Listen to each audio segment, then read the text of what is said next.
പ്രതിപക്ഷ നേതാവായ രാഹുൽ ഗാന്ധി ഉന്നയിച്ചു വിട്ട ആരോപണം അതിപ്പോൾ ആളിപ്പടരുകയാണ്. അതിന്റെ പ്രതിഫലനം കേരളത്തിലുമുണ്ട്. വോട്ടർ പട്ടിക ക്രമക്കേട് ആരോപണങ്ങൾക്കിടെ സുരേഷ് ഗോപി ഇന്ന് തൃശൂരിലേക്ക് എത്തുകയാണ്. രാവിലെ 9:30യോടെയാണ് സുരേഷ് ഗോപി തൃശൂരിലേക്ക് എത്തുന്നത്. പുലർച്ചെ 2:30യോടെ തിരുവനന്തപുരം വിമാനത്താവളത്തിൽ എത്തിയ സുരേഷ് ഗോപി വന്ദേ ഭാരതിൽ ആണ് തൃശൂരിലേക്ക് പുറപ്പെട്ടിട്ടുള്ളത്. തൃശൂർ റെയിൽവേ സ്റ്റേഷനിൽ സുരേഷ് ഗോപിയെ BJP പ്രവർത്തകർ സ്വീകരിക്കും. നവമി ദിനേശാണ് വാർത്തയുടെ വിശദാംശങ്ങളുമായി ചേരുന്നത്. നവമി, തൃശൂരിൽ വലിയ പ്രതിഷേധങ്ങൾ നടക്കുകയാണ്. കഴിഞ്ഞ ദിവസമായിരുന്നു സുരേഷ് ഗോപിയുടെ ഓഫീസ് ബോർഡിൽ കരിയോയിലടക്കം ഒഴിച്ചുകൊണ്ട് CPIM പ്രവർത്തകർ പ്രതിഷേധിച്ചത്. പിന്നീട് പാർട്ടി ഓഫീസിലേക്ക് BJPയുടെ പ്രതിഷേധമുണ്ടായി. അങ്ങനെ ഒരു സംഘർഷ സാധ്യത പോലും നിലനിൽക്കുന്നുണ്ട് അവിടെ. അതിനിടെ വലിയ തോതിൽ പ്രതിരോധം തീർക്കുന്നുണ്ട് BJP. ഈ BJPക്കിടയിലേക്കാണല്ലോ സുരേഷ് ഗോപി എന്ന നേതാവ് എത്താൻ പോകുന്നത്. എങ്ങനെയാണ് BJP സുരേഷ് ഗോപിക്ക് സ്വീകരണമൊരുക്കുക? എന്താണ് മറ്റു വിവരങ്ങൾ? വലിയ ആരോപണങ്ങൾക്ക് പിന്നാലെ സുരേഷ് ഗോപി സ്വന്തം മണ്ഡലത്തിലേക്ക് ഇന്ന് തിരിച്ചെത്തുകയാണ്. രാവിലെ 9:30യോടുകൂടി അല്പസമയത്തിനുള്ളിൽ തന്നെ സുരേഷ് ഗോപി വന്ദേ ഭാരതിൽ തൃശൂരിലെത്തും. ഇന്നലെ രാത്രി CPM ഓഫീസിലേക്ക് BJP പ്രവർത്തകർ നടത്തിയ മാർച്ചിൽ പരിക്കേറ്റ് ചികിത്സയിൽ കഴിയുന്ന BJP സിറ്റി ജില്ലാ പ്രസിഡന്റ് ജസ്റ്റിൻ തോമസ് ഉൾപ്പെടെയുള്ള 5 പ്രവർത്തകരെ അശ്വിനി ആശുപത്രിയിലെത്തി അദ്ദേഹം കാണുകയും ചെയ്യും. ഈ സ്റ്റേഷനിലെത്തുന്ന അദ്ദേഹത്തിന് വലിയ ഒരു സ്വീകരണം ഒരുക്കാൻ തന്നെയാണ് BJP പ്രവർത്തകർ തീരുമാനിക്കുകയും ചെയ്തിരിക്കുന്നത്. എന്നാലും അതിനുശേഷം അശ്വിനി ആശുപത്രിയിലെത്തി പരിക്കേറ്റവരെ കാണും. പിന്നീടായിരിക്കും ഈ CPM പ്രവർത്തകർ അദ്ദേഹത്തിന്റെ ക്യാമ്പ് ഓഫീസിലെ ബോർഡിൽ കരിയോയിൽ ഒഴിക്കുകയും ചെരുപ്പുമാല ഇടുകയും ഒക്കെ ചെയ്തിരുന്നു. ആ ഓഫീസിലേക്ക് പോയി ഓഫീസ് സന്ദർശിച്ച ശേഷമായിരിക്കും അദ്ദേഹം ഈ സിറ്റി പോലീസ് കമ്മീഷണറുടെ ഓഫീസിലേക്കുള്ള BJP പ്രവർത്തകരുടെ മാർച്ചിൽ പങ്കെടുക്കുക. അവിടെയാണ് നമ്മൾ സുരേഷ് ഗോപിയുടെ പ്രതികരണം പ്രതീക്ഷിക്കുന്നത്. കാരണം വലിയ ഒരു പരമാവധി അണികളെ ഉൾപ്പെടുത്തിക്കൊണ്ട് വലിയൊരു പ്രതിഷേധത്തിന് തന്നെയാണ് BJP കളമൊരുക്കുന്നത്. തൃശ്ശൂരിൽ മാത്രമല്ല കേരളത്തിൽ എല്ലായിടങ്ങളിലും വലിയ പ്രതിഷേധം സംഘടിപ്പിക്കാൻ തന്നെയാണ് BJPയുടെ തീരുമാനവും.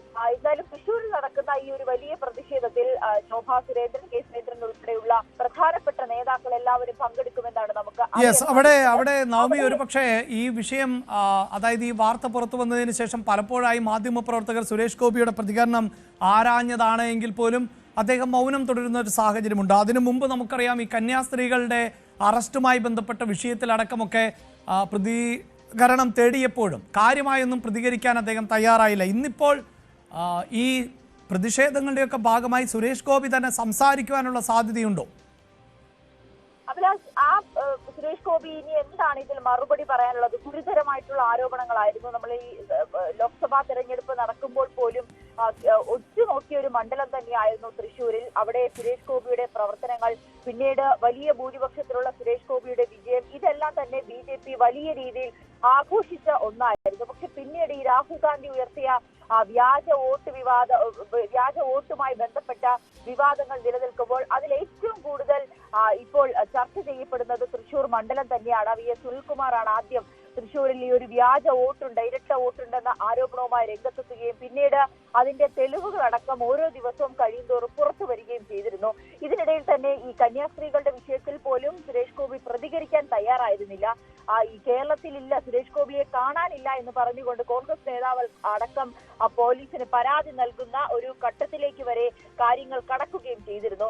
അതിനുശേഷം സുരേഷ് ഗോപി ഇന്ന് തൃശ്ശൂരിലേക്ക് വരുമ്പോൾ, സ്വന്തം മണ്ഡലത്തിലേക്ക് വരുമ്പോൾ, എന്താണ് വോട്ടിട്ട് ജയിപ്പിച്ച സ്വന്തം വോട്ടർമാരോട് എന്ത് ന്യായീകരണമാണ് സുരേഷ് ഗോപി പറയുന്നത്? അല്ലെങ്കിൽ എങ്ങനെയായിരിക്കും സുരേഷ് ഗോപി മാധ്യമങ്ങളോട് ഈ വിഷയത്തിൽ പ്രതികരിക്കുക? എന്ത് വിശദീകരണമായിരിക്കും, എന്ത് തെളിവുകളായിരിക്കും സുരേഷ് ഗോപി നിരത്തുക എന്നതാണ് ഉറ്റുനോക്കുന്നത്.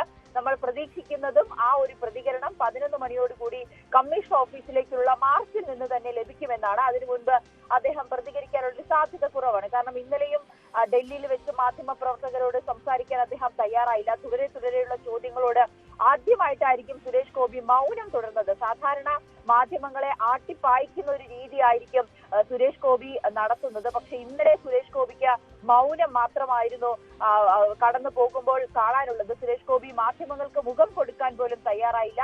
തിരുവനന്തപുരത്ത് ഇന്ന് രാവിലെ അദ്ദേഹം എത്തിയതിനു ശേഷവും ട്രെയിൻ സ്റ്റേഷനിലേക്ക് എത്തുമ്പോൾ പോലും മാധ്യമങ്ങളുടെ ചോദ്യത്തിന് അദ്ദേഹം ഒന്നും തന്നെ മറുപടി നൽകിയിരുന്നില്ല. സാധാരണ മാസ് ഡയലോഗ് അടിച്ചു പോകുന്ന സുരേഷ് ഗോപിക്ക് ഇന്ന് മാധ്യമങ്ങളോട് മുഖം കൊടുക്കാൻ പോലും തയ്യാറാകാത്ത സാഹചര്യമാണ്. ഇന്നിപ്പോൾ തൃശ്ശൂരിൽ വന്നിറങ്ങുമ്പോൾ വലിയ സ്വീകരണമാണ് BJP പ്രവർത്തകർ ഒരുക്കുന്നത്. പക്ഷെ മാധ്യമങ്ങളെ കാണാനുള്ള ഒരു സാധ്യതയും കുറവാണ്. പകരം 11 മണിക്ക് കമ്മീഷണർ ഓഫീസിലേക്കുള്ള മാർച്ചിലായിരിക്കും സുരേഷ് ഗോപി ഈ വിവാദങ്ങളിലോടൊക്കെ പ്രതികരിക്കും. തീർച്ചയായും ചില വിഷയങ്ങളിലൊക്കെ മാസ് ഡയലോഗ് അടിക്കുന്ന സുരേഷ് ഗോപി കഴിഞ്ഞ 1-2 വിഷയങ്ങൾ, പ്രത്യേകിച്ച് കന്യാസ്ത്രീകളുടെ അറസ്റ്റുമായി ബന്ധപ്പെട്ട വിഷയം, ഇപ്പോൾ പ്രതിപക്ഷം ഉന്നയിക്കുന്ന വോട്ടുകൊള്ള പോലെയുള്ള വിഷയങ്ങളിൽ വലിയ പ്രതികരണത്തിനൊന്നും തയ്യാറായിട്ടില്ല. അത്തരം പ്രതികരണങ്ങൾ ഒരുപക്ഷെ ഇന്ന് ഉണ്ടായേക്കാം എന്ന സാധ്യതയാണ് നമുക്ക് മുന്നിൽ ഉള്ളത്. അതോടൊപ്പം ഈ BJPയെ സംബന്ധിച്ചിടത്തോളം സുരേഷ് ഗോപിയുടെ പ്രവർത്തനങ്ങളിൽ ചില അണികൾക്കും നേതാക്കൾക്കുമൊക്കെ അതൃപ്തിയുണ്ടെങ്കിൽ പോലും ഇപ്പോഴത്തെ രാഷ്ട്രീയ സാഹചര്യത്തിൽ തൃശ്ശൂരിൽ അടക്കം വലിയ തോതിലുള്ള ഒരു ശക്തി പ്രകടിപ്പിക്കേണ്ട സാഹചര്യം കൂടിയാണ്. അതുകൊണ്ട് എല്ലാ നേതാക്കളും അതോടൊപ്പം തന്നെ പ്രവർത്തകരും അണികളുമൊക്കെ അവിടേക്ക് എത്തും എന്ന് തന്നെ വേണം നമുക്ക് അനുമാനിക്കാൻ. തീർച്ചയായും